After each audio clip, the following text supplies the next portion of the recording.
Қайырлы күн достар, сіздермен бірге мен дәрігер Гүлжауһар Маратбекқызы.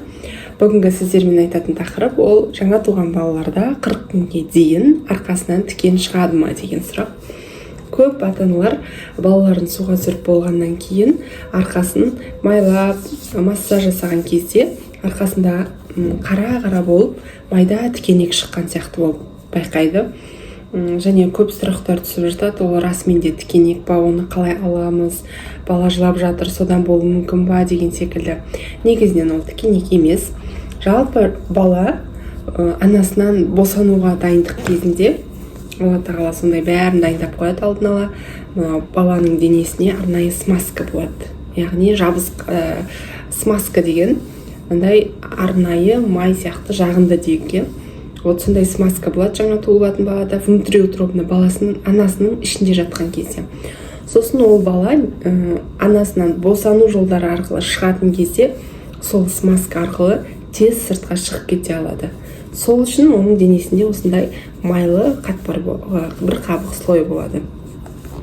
Ол 40 күн бойы суға түсіріп жүрген кезде кетеді. Және осы смазка баланың арқасына массаж жасағанда түктердің бір-біріне қосылып қалуына алып келеді. Және ол біз көзімізбен қараған кезде как будто ол тікен сияқты болып көрінеді. Кейбір аналар айтып жатады, ол жаңағы жүктілік кезінде семечки жерік болғаннан солай болады ма деп. Жоқ, оған байланысты емес. Негізінен ол біріншіден егер бала ерте туылатын болса жиі кездеседі, көп болады. Егер де сонымен қатар генетикалық жолмен баланың арқасында түгі көп болатын болса, жаңағыдай массаж жасап болғаннан кейін, жондырып болғаннан кейін осындай тікенек тәрізді қара бір-біріне оралып қалған қатты түйіндерді байқауға болады.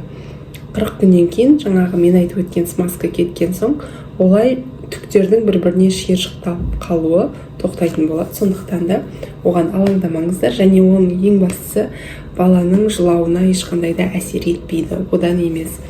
Но если все равно мен оны алып тастағым келеді, қалай алып тастасам болады десеңіздер, памперсін аласыз баланың, содан кейін жабыстыратын жағы бар ғой мына жері. Сонымен жаңа түкті тартып алсаңыз өте жеңіл алынады. Бүгінгі айтатынымыз осындай.